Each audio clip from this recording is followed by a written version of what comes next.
Q Forrest. I am the director of the South by Southwest Interactive Festival. Not me. Welcome to one of the most special events, if not the most special event, in the 30-year history of South by Southwest.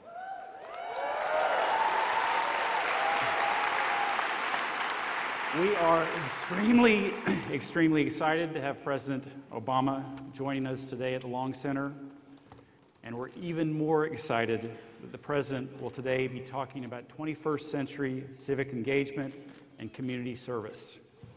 This is a topic that we've covered extensively at South by Southwest, and a topic that we are passionate about. It's something that Casey Gerald of MBAs Across America covered in today's opening keynote, and it's something that we will celebrate on Sunday evening, March 13th at the Dewey Winburn Community Service Awards at the JW Marriott. The participation of both the President and the First Lady at South by Southwest Music signifies a timely shift in the evolution of our event, where ideas and topics converge in hopes of uniting all industries and cultures. As each new generation comes to South by Southwest, they look for ways that they can be of service. We feel it's important to reflect and support the message and believe the keynotes of the President and the First Lady will inspire attendees to that purpose. The interviewer for today's session is Evan Smith, who is founder, CEO, and editor-in-chief of the Texas Tribune, which is a groundbreaking online publication based here in Austin. Now, please join me in welcoming the 44th President of the United States of America, Barack Obama, to South by Southwest 2016.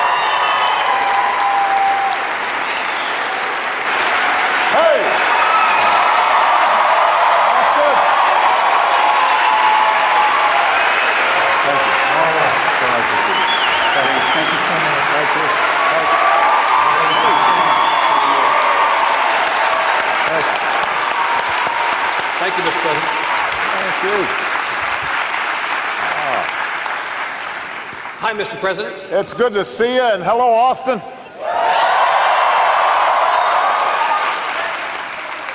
I love Austin, Texas. Thank you. It's just good to be back. Nice to have you here. Welcome. Welcome to Austin. Welcome to South by Southwest. Let's make a little news. You stopped at Torchy's on the way in from the airport. I did. You did. Would you please share with the world what you told me backstage, your order, perfectly in keeping with your political views? I ordered a Democrat, but then I ordered a Republican and an independent because I wanted to give all people a proper hearing. That's right. I wanted to be fair. Bipartisan in tacos as in life. That's exactly right. That's how it goes. Mr. President, you're very nice to be here with us today, and you came for a purpose. You want to accomplish something. You said as much in your weekly radio address last weekend. I got the opportunity to hear it. Some people in the room have not heard it. For their benefit and people outside the room, would you say why you're here? Make the pitch in miniature, please. Well, first of all, I'm here because I like excuses to come to Austin, Texas. And that's a good enough reason. And I want to acknowledge your mayor, Steve Adler, who bought tacos with me. No. I normally don't do this, but I'm going to embarrass somebody. I want to also acknowledge the chancellor of the Texas system because he's one of my favorite people and a truly great American, Bill McCraven, who I think is over there. Yep. It's pretty rare where a chancellor of a university system can really mess you up. So in case any of the students are wondering, don't mess with your chancellor. But I knew him as admiral, and he's served America as well as anybody's served it. Look, we are at a moment in history where technology, globalization, our economy is changing so fast. And this gathering, South by Southwest, brings together people who are at the cutting edge of those changes. Those changes offer us enormous opportunities, but also are very disruptive and unsettling.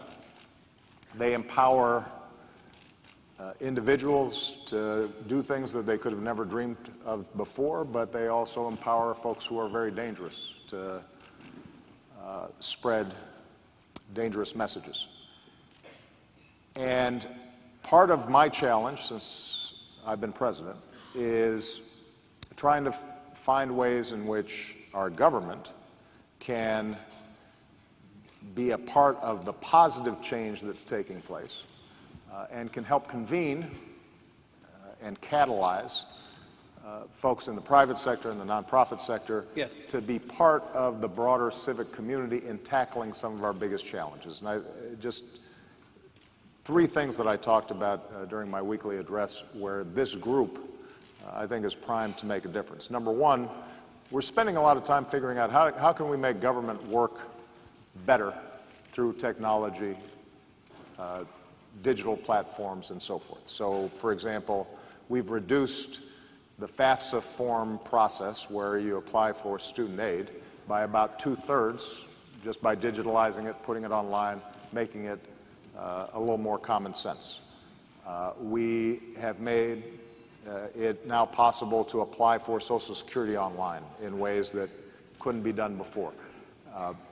Across agencies, we're interacting every day with our government, and the question is, how do we make that work better? Because an anti-government mentality grows if people feel frustrated because they're not getting good service. The second thing that these new technologies allow us to do is to tackle big problems in new ways. We had a conference in Washington a few weeks back on what we're calling precision medicine. The capacity today to potentially cure diseases because we understand the human genome and we understand that a cure for me may not be the same as a cure for you. And there's incredible research taking place all around the country, but we haven't gathered all that data together to make sure that the whole is greater than the sum of its parts.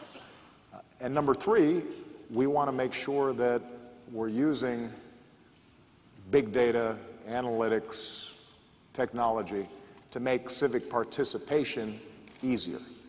Voters, increasing voting rates and making sure that people are informed about who they're voting for and why they're voting.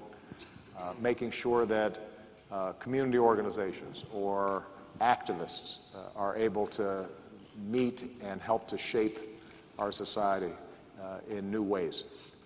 So the reason I'm here really is to recruit all of you. It's to say to you as I'm about to leave office, how can we start coming up with new platforms, new ideas, new approaches across disciplines and across skill sets to solve some of the big problems that we're facing today. Because I've said this before, I said it at the State of the Union, the most important office in a democracy is the office of citizen. And right now, with all the talent that's out there, our government's not working and our politics isn't working as well as it should.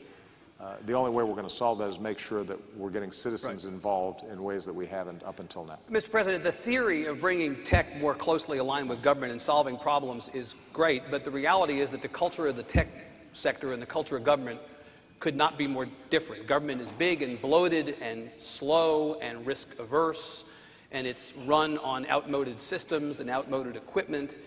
Tech is sleek and streamlined and fail fast and enamored of the new and the shiny. How do you take these two things that seem culturally to be so unalike and put them together in a way where they can and want to work together? You know,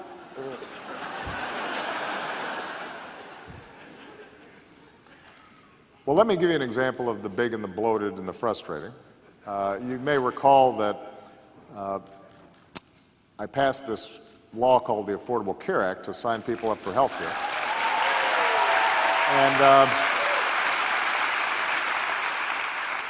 And then the website didn't work. I heard that. Heard that, yeah. And this was a little embarrassing for me because, you know, I was the cool early adapter president. Right. And not exactly an advertisement. My entire campaign had been premised on having really cool technology. Yeah. And social media and all that. Well, here's what happened, was that the procurement systems, the specifications, the way that software was built in government was adapted for the age when procurement was for buying boots or buying pencils or buying furniture as opposed to buying software. And so there's an example of an outdated system, bloated, risk-averse, not working well. Here's what happened as a consequence of healthcare.gov breaking down, though. We had to bring in a SWAT team of all my friends from Silicon Valley and from Austin and some of the best software engineers in the world to come in and fix it, which we did in about 3-4 months' time. And what we realized was that we could potentially build a SWAT team, a world-class technology office inside of the government that was helping across agencies. Yep. We've dubbed that the U.S. Digital Services. And we've got some of the top talent from Google, from Facebook, from all the top tech companies. These folks are coming in some cases for 6 months, in some cases for 2 years. And they are making an enormous difference in making sure that veterans are getting services on time, fixing outdated systems, yep. Making sure that agencies like the Small Business Administration that has been clunky is redesigning itself so that if an entrepreneur wants to start up a business here in Texas, that they can go to one spot and yep. within a day they've handled all the regulatory red tape that used to require them maybe months to navigate. Now, the folks who are working in this digital service, they're having a great time. And in part because they are harnessing incredible skills to a purpose where they know that millions of people can be helped. Yep. And what they'll tell me is that as long as they feel that they've got a president and somebody who's providing some air cover, there's no system that they can't get in there and work and change and make it significantly better. So part of my job is to try to institutionalize that yep. over the next several years. And I want to make sure that the next president and the federal government from here on out is in constant improvement mode, and we're constantly bringing in new talent and new ideas to solve some of these big problems. It can be done. It requires some effort, right. but everything requires some effort. Because, Mr. President, you know, I talked to tech people in advance of your coming, and I said if you were asked by the President or by the administration to come in and work with them, what would the conditions need to be that would make it possible? And they said, well, we would need some kind of a carve-out, some kind of flexibility from rules and regulations. We would be willing to work with the government. Maybe we would then donate back the IP to the public sector. Right. Or if we want to give some of the employees from our payroll the opportunity to work in government, maybe we could get, as you would with another kind of donation, some sort of a tax break back. We'd be willing to work, but the government would have to come at least a little bit in our direction. You're saying you're willing to do that. Well, I'm not saying I'm willing to do it. I'm saying we're doing it. You're doing it now. Yes, sir. It is currently happening. Right. And the opportunities are there. But I want to focus on the fact that there are different ways for people here to get engaged. It's not just you coming in, although we want to create a pipeline right. where there's a continuous flow of talent that is helping to shape the government. The other thing that we're doing, though, is we're also convening people to solve problems, and they may, in their existing roles, be able to work together to make a huge difference. I'll give you a specific example. Before I came in here, I met with an incredible group of people, entrepreneurs, movie makers, organizers, tech leaders, to talk about how we make a real difference on countering violent extremism. It's not enough, if we're going to defeat ISIL, just to take out their leadership or to control certain territories. If in the virtual world they are consistently reaching kids here in the United States or elsewhere in the world and recruiting them and twisting their minds to do terrible things, we've got to be able to penetrate that. For good reasons, we don't want the government to be the lead on that. First of all, we're not credible with the people who might be receiving those messages. Second of all, it's dangerous if the government gets in the business of propaganda. So what I said to them was, we'll help convene and put you guys in a room together. Where there are resources that are necessary, we can help provide it. But essentially, you figure out how we can reach young people who might be vulnerable to extremist messages. You tell us, based on the analytics and the data and the algorithms that you're working with on a day-to-day basis to sell products, what is it that's going to really penetrate here? How can we amplify powerful stories that are already taking place so that they're on platforms that can reach as many people as possible? So whether you solve the problem or they solve the problem, it's all good. Exactly. I'll give you a second example, and that is the issue of voting. I mentioned this earlier. We're the only advanced democracy in the world that makes it harder for people to vote. You're laughing, but it's sad. We take enormous pride in the fact that we are the world's oldest continuous democracy, and yet we systematically put up barriers and make it as hard as possible for our citizens to vote. And it is much easier to order pizza or a trip than it is for you to exercise the single most important task in a democracy, and that is for you to select who's going to represent you in government. Now, I think it's important for a group like this, as we come up to an election, regardless of your party affiliation, to think about how do we redesign our systems so that we don't have 50% or 55% voter participation on presidential elections, and during off-year congressional elections, you got 39 or 40% vote. Mr. President, you're in the state with the worst voter turnout in the country over By the last 3 elections. We would take 55% tomorrow if we could get it. There is a reason I'm bringing this up. Yeah. But it's not just Texas. So one of the things that we're doing is engaging folks who are already doing interesting work in the online space. How can we create safe, secure, smart systems for people to be able to vote much easier online? And what are the technologies to help people get aware of what they're voting about, who they're voting for?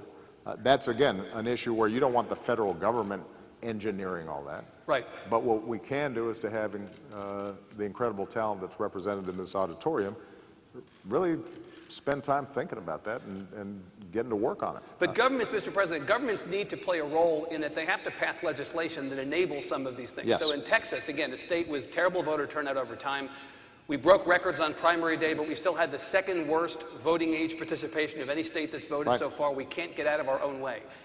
You need in Texas legislation that enables this. We won't even allow people to register to vote register to vote, not vote. Register online in Texas. Register online. We can pay our taxes. We can hold our phone up at the supermarket to pay with our credit card, but somehow online voter registration is perceived to be insecure. Or same-day registration. It's not insecure. It's done because the folks who are currently governing the good state of Texas aren't interested in having more people participate. Look, but so, you know, obviously you've got to make a political argument about why this is important, and not every state is going to move along the same direction. But I will tell you that if we can create more and more models that show that if made easier, more people vote, and that it is seamless, and that it is secure, and jurisdictions that are willing to adopt and support these new mechanisms are in place. And if we are building more models of civic engagement and using the tools and technology that we're doing, that we're using to buy things, to participate in self-governance, then over time, look, Texas is never going to be an early adapter of what I'm talking about here. But over time, pressure builds for us to create systems that make government more responsive and make it work better. Let me stay with Texas and touch on something you alluded to earlier, that there are a lot of people in the world today who don't like government, don't trust government, don't think government can do good. You are in Texas, the hating on government capital of the Western world, right? We hate government so much we'd rather have no government, except we then wouldn't have anybody to sue. So we need government for at least one reason. How do you change the perception that government can do good at a moment when people have decided government can't do good? Well, part of it is the fact that when government does great things, we take it for granted, and it's not a story. I mean, every day, government is delivering for everybody in this room, whether you know it or not. I can find the fiercest libertarian in the room with, who despises every level of government, thinks it's all corrupt, but they're checking the weather on their phone, and lo and behold, it turns out that there's a government satellite out there that is facilitating that, and they'd be really irritated if they couldn't figure out whether it was going to be 70 and sunny or 60 and rainy tomorrow. But that's not reported as government. We just take for granted. Of course there are roads, and of course there's a geosatellite system, and of course we have special forces who are making sure that folks aren't blowing up our buildings. Well, the part of our task is to tell a better story about what government does. Now, government is often its own worst enemy, in the sense that it has to also be more responsive where people interact in a direct way with government. I've said before that I could change the politics of America faster than just about anything if I could just take control of all the DMVs in the country. Because, if somebody goes to get their license renewed and it takes them 2 hours, and they walk away frustrated, and everybody's kind of surly, that's their impression of government. Or if their primary interaction with government is the IRS, you just don't have a good association with government when you're writing that check. But if we make it easier, if it's being done online, if suddenly you have the capacity to interact with government in a way that also gives you some feedback about how your tax dollars are being spent, or why this is important, or what you're doing, so that it's a two-way exchange as opposed to something that feels distant and that you have no control over, then people's attitudes change. Now, here's the problem, and this is why politics matter. If there are those who despise government, oftentimes because the absence of government allows them to pollute or keep as much money as they can, or not have to answer to consumers who are complaining about their practices. If they are controlling those who are currently in government, and government gets starved of resources, then it can be a self-reinforcing notion that in fact government doesn't work, because It's being starved. A great example of this, by the way, I met with financial regulators this week to just get a report back on how we're doing on Wall Street reform. One of the things that the left and the right agree on is that after the financial crisis, nothing changed. And all those folks on Wall Street who had done these terrible things just got away with it, and we didn't change the system, and it's just the way it is now. Well, the truth of the matter is actually a lot changed. The banks have been forced to capitalize much more. Some of the shoddy practices have been shut down. We set up a Consumer Finance Protection Bureau that prevents some of the mortgage practices that had ended up not only hurting individuals, but also destabilizing the entire system.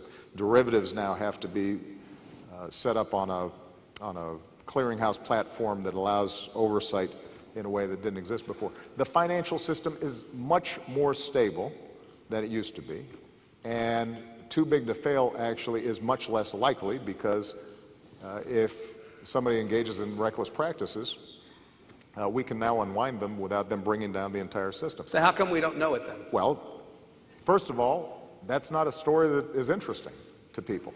What's more interesting is a cynical view that terrible things happened and nothing got changed. And that's how it gets reported, both in popular culture as well as in the media. But the second thing that's happened is where it's not, where we still have work to do in this space. The main reason we have work to do in this space is because this Congress has prevented oversight agencies like the SEC and the CFTC from having enough staff and resources to be able to enforce as well as they could some of the laws and the rules that are put in place. And so we go back to the need for civic engagement. We cannot solve the problems in government, and we cannot solve the problems that we face collectively as a society unless we, the people, are paying attention. Right. And in an age in which people are getting information through digital platforms, through the internet, where people's attention spans have shrunk, it is critical that all of you who are shaping this environment are spending time thinking about how are we getting people, how are we getting citizens engaged, and you yourselves have to be engaged and spend some time thinking about it. It doesn't mean you have to do it full time. It doesn't mean that you have to run for office yourself, but it does mean that whatever your field is, there is a way right now for you to engage and participate to take this democracy back in ways that we have not seen in a very long time. What you're preaching, Mr. President, again,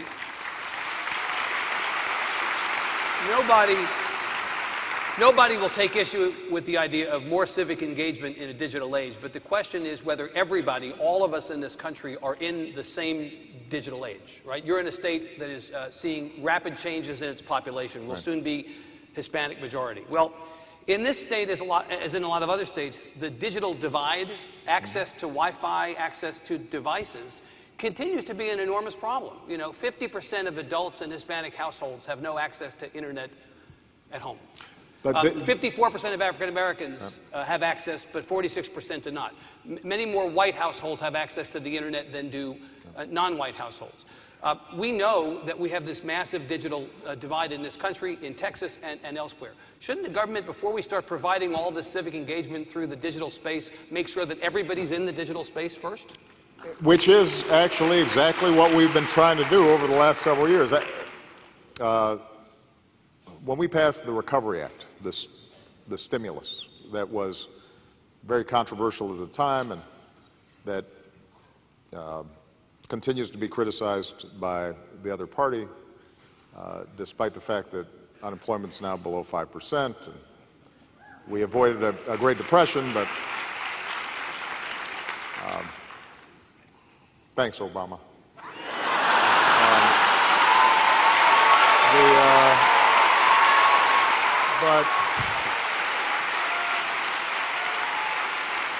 But embedded in that was a massive investment in making sure that communities that had been left out of broadband and Wi-Fi were reached. And we have made enormous progress in extending more and more internet access, high-speed internet access to communities all across the country. A second example, we set up something called ConnectEd, where our goal, and we're on track to meet this by 2018, is that 99% of classrooms have access to high-speed wireless, and the way we've done that in part is through federal spending. But what we've also done is we've partnered with an array of companies. Right, private industry. Private industry has really stepped up. Right. And so part of the task, you're right, that we've got to make sure that given the power of this space, everybody is plugged in. But one of the great tricks to all this is making sure that whatever government is doing is then supplemented with and enhanced by a private sector and non-profit sectors that are ready to step up. And it's not just, by the way, getting a line in or Wi-Fi there. It's also training teachers. We've set up something called Open Book? Somebody out here, huh? There you go, Open eBooks. I knew there was somebody in the audience who knew about this, who, to make sure that kids in places that don't have a lot of books, that suddenly they have access to this enormous e-library, and that becomes folded into the mechanics and the infrastructure that's been Mr. set President, place. very good. It's important to have wired classrooms, but part of the problem is that 70% of homework assignments, by one measure, given by teachers, require some internet access. So it's one thing to wire classrooms. The problem is homes. There was a story in the New York Times about a month ago that had a couple of kids from McAllen, a brother and sister, standing outside their school building into the wee hours of the night, having to do their homework on their phones, using the Wi-Fi from the school after hours because they had no Wi-Fi at home. Which is why this is 2016. Which is why we've set up something called Opportunity Networks that is going to go into public housing, rural communities, low-income communities, to make sure that access is available precisely so those young people You're going to try to solve this problem. I'm trying to solve every problem, but what I'm but here you got to have a goal. I understand. But here's the point that I want to make. I mean, these are solvable problems, but it's not a matter of us passively waiting for somebody else to solve it. And that's part of the mindset that I'm trying to break. I tried to break it back in 2007, 2008 when I ran for this office. As you will recall, the slogan was not "Yes, I can." It was "Yes, we can." And we could sit here and you could list out an array of problems, inequities that have to be addressed. What I'm saying is, number one, government actually works better in so many areas than we give it credit for, because we tend to focus on those areas where it's not working as well. Number two, part of the reason that government doesn't always appear to provide a satisfactory solution is because government has to take on the hardest problems. All right? The private sector doesn't have to figure out how to educate the poorest kids. The private sector doesn't have to figure out how to protect us from a terrorist cell. If you have aging, sick veterans, the private sector may not serve them as well, or to figure out how do we get homeless off the streets. So the toughest problems are government problems, and finding solutions to those things can take time, and so you're never going to get 100% satisfaction the way you might get that perfect cup of coffee, the perfect latte, or the perfect, the lowest price on your ticket to, Cancun, because these are harder problems. But the third point that I'm trying to make here is that if we can reconceive of our government so that the interactions and the interplay between private sector, nonprofits, and government are opened up, and we use technology, data, social media, in order to join forces around problems, then there's no problem that we face in this country that is not soluble. And the key is to have incredible talent, as is gathered here, to focus on it. It's not enough just to focus on what's the cool next thing. Part of what we have to do is to figure out how do we use and harness the cool next thing to make sure that everybody in this country has opportunity.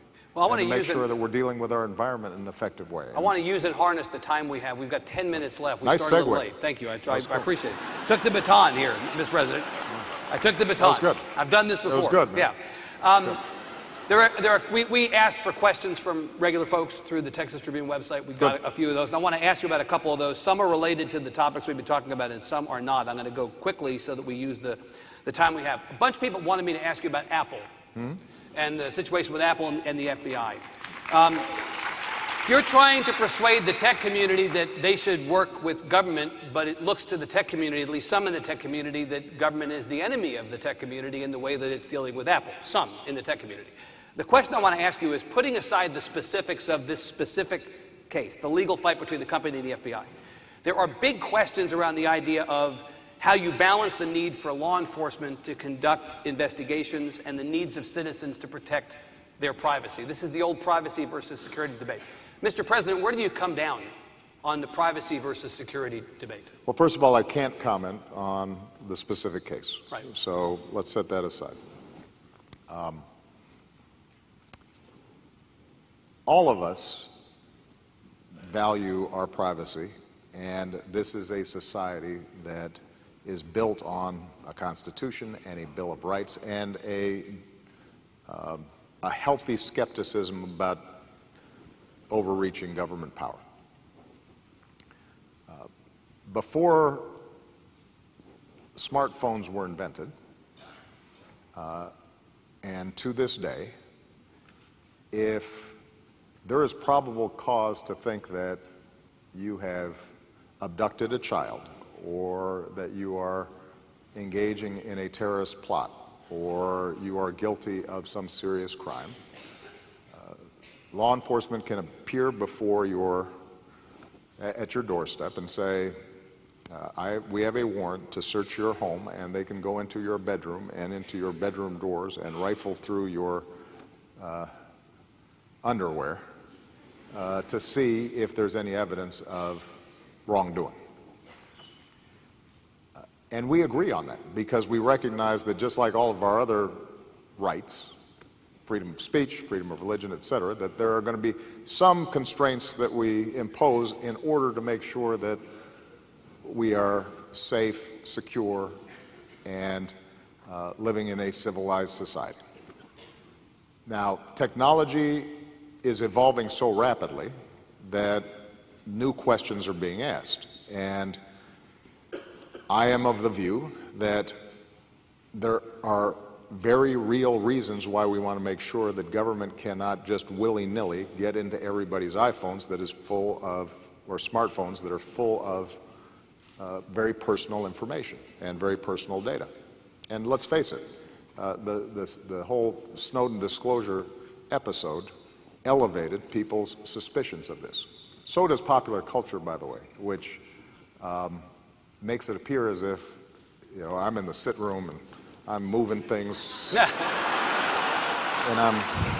You've been watching Homeland. There's or like something, right? some half a fingerprint, and half an hour later, I'm tracking the guy in the streets of Istanbul. It's not nearly that cool. It turns out it doesn't work that way. Doesn't work that way. Sometimes I'm just trying to get a connection. Yeah. Good.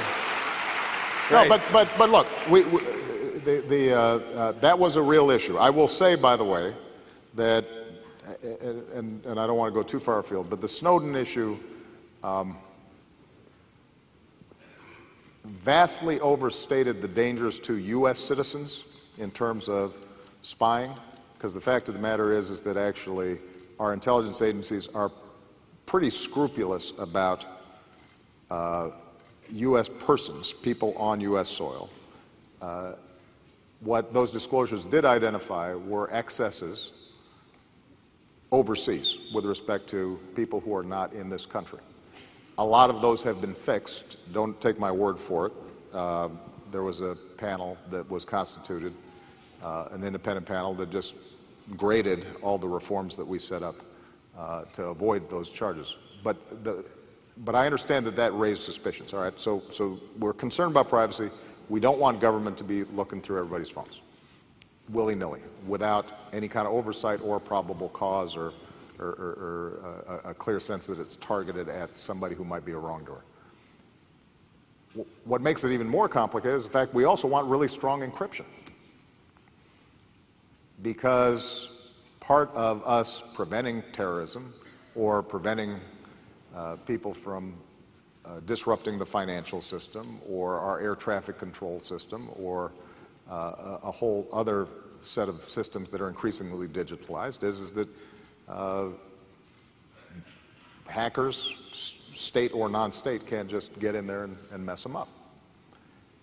So we've got two values, both of which are important. Right? And the question we now have to ask is, if technologically it is possible to make an impenetrable device or system where the encryption is so strong that there's no key, there's no door at all, then how do we apprehend the child pornographer? How do we solve or disrupt a terrorist plot? What mechanisms do we have available to even do simple things like tax enforcement? Because if in fact you can't crack that at all, government can't get in, then everybody's walking around with a Swiss bank account in their pocket. All right? So there has to be some concession to the need to be able to get into that information somehow. Now, what folks who are on the encryption side will argue is any key whatsoever, even if it starts off as just being directed at one device, could end up being used on every device. That's just the nature of these systems. That is a technical question. I am not a software engineer.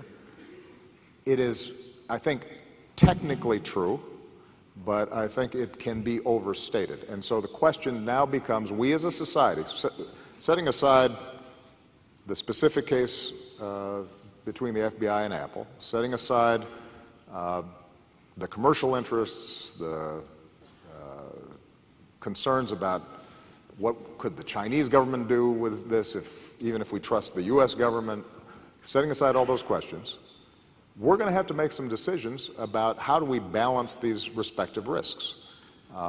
And I've got a bunch of smart people sitting there talking about it, thinking about it. We have engaged the tech community aggressively to help solve this problem. My conclusion so far is that you cannot take an absolutist view on this. So if your argument is strong encryption no matter what, and we can and should in fact create black boxes, then that I think does not strike the kind of balance that we have lived with for 200, 300 years, and it's fetishizing our phones above every other value, and that can't be the right answer. I suspect that the answer is going to come down to how do we create a system where the encryption is as strong as possible, the key is as secure as possible, it is accessible by the smallest number of people possible for a subset of issues that we agree are important. How we design that is not something that I have the expertise to do, but I caution, I am way on the civil liberties side of this thing. Bill McCraven will tell you that I anguish a lot over the decisions we make in terms of how to keep this country safe, and I am not interested in overthrowing the values that have made us an exceptional and great nation simply for expediency. But the dangers are real. Maintaining law and order and a civilized society is important. Protecting our kids is important. And so I would just caution against taking an absolutist perspective on this, because we make compromises all the time. I haven't flown commercial in a while, but my understanding is it's not great fun going through security. No, but we make the concession because it's a big intrusion on our privacy. But we recognize it as important. We have stops for drunk drivers. It's an intrusion, but we think it's the right thing to do. And this notion that somehow our data, is different and can be walled off from those other trade-offs we make, I believe is incorrect. We do have to make sure, given the power of the internet and how much our lives are digitalized, that it is narrow and it is constrained and that there's oversight. And I'm confident this is something that we can solve, but we're going to need the tech community, software designers, people who care deeply about this stuff to help us solve it. Because what will happen is if everybody goes to their respective corners and the tech community says, you know what, either we have strong, perfect encryption, or else it's Big Brother and an Orwellian world. What you'll find is that after something really bad happens, the politics of this will swing and it will become sloppy and rushed, and it will go through Congress in ways that have not been thought through. And then you really will have a danger to our civil liberties, because we will have not done, the people who understand this best and who care most about privacy and civil liberties have sort of disengaged or have taken a position that is not sustainable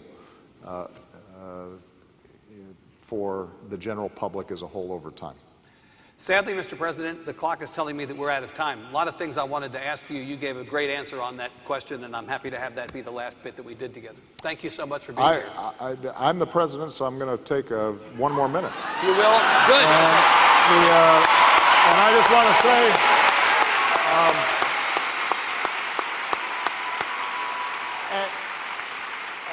we'll take it. There are a number of different ways in which all of you can plug into to what I've been talking about here today. So if you are interested in figuring out ways to make government services work better, you can go to whitehouse.gov or U.S. Digital Services and find out what they're doing. If you are interested in how we can make sure that classrooms are properly connected, you can plug into what we're doing with ConnectEd. One of my favorite projects that's just gotten started over the last several months is diapers are really expensive. And we've actually set up a system whereby, through social media and the internet, Non-for-profits are able to make bulk purchases of diapers, save 25% on those so that they can distribute them to low-income moms and families. And it's a convergence of diaper makers and logistics companies and internet companies. And we sort of convened the thing, but it's not running through a government program. So whatever your interests are, whatever your passions are, whatever your concerns are, we need you. And I want to underscore the fact that, in 10 months, I will not have this office. It has been the great privilege of my life, but it's not like I stop caring about the things that I care about right now. And it's not like I'm going to stop being involved in promoting the best, most prosperous, most peaceful, most tolerant, most ecologically responsible America that I can. I'll be sitting in an audience with you. And I expect you to step up and get involved because the country needs you. And if the brain power and talent that's on display here today and throughout this conference takes up that baton, then I'm going to be really confident about the future of this country. All right? Thank you, Mr. Thank you, guys. President. Mr. President, thank you so much. That's right. Really enjoyed it. So